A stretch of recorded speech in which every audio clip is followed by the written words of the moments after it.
What's going on, guys? Welcome back to the channel. This is Danny here again at Pro Transmissions in Athens, Georgia. All right, so everybody always asks me what kind of cars to get, what to do, what to buy. Dude, I ain't gonna lie to y'all. The Nissan transmissions are the worst. We deal with them a lot. We do them a lot. We replace them.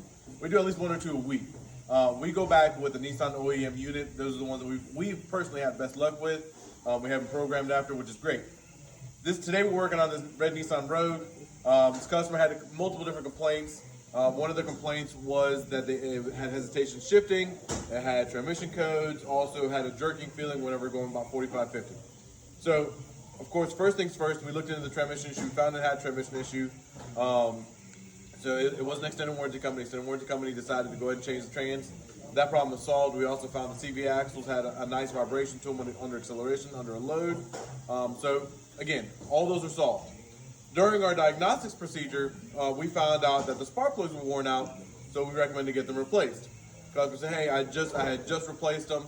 Don't worry about it, I'll get it taken care of. I was like, all right, no problem, cool. So we get done with it, get done with the vehicle, and I'm still feeling, during our test, I was still feeling the jerking at 45, 50.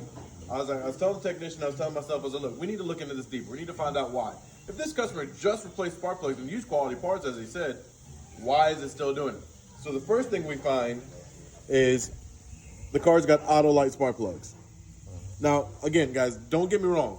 I'm not knocking on auto light. I'm just saying auto light for this particular vehicle is not what is recommended. So what this vehicle is recommended are these Denso Iridium long lights. So there was the first problem. Second thing we found out with this are these ignition coils in it, right here. And they look brand spanking new. They don't look bad. They look like they're quality made. So first thing I do, I get on the good old interweb, get on Google, and I look up the part number. First thing that pops up is Amazon. For the love of God, people, please stop buying car parts off of Amazon. 2 out of 4 of these coils, you stick there and you shake them, and you can hear the inside of them rattling on the inside of this. Coils at an idle is perfectly fine. Under a load, this coil's breaking down.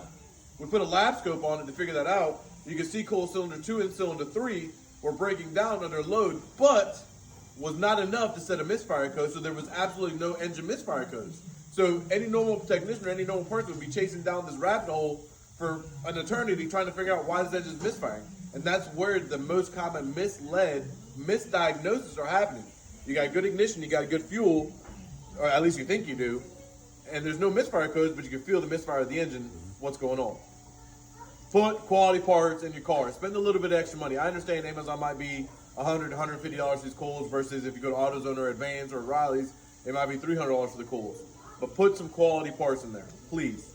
Guys, see y'all in the next one.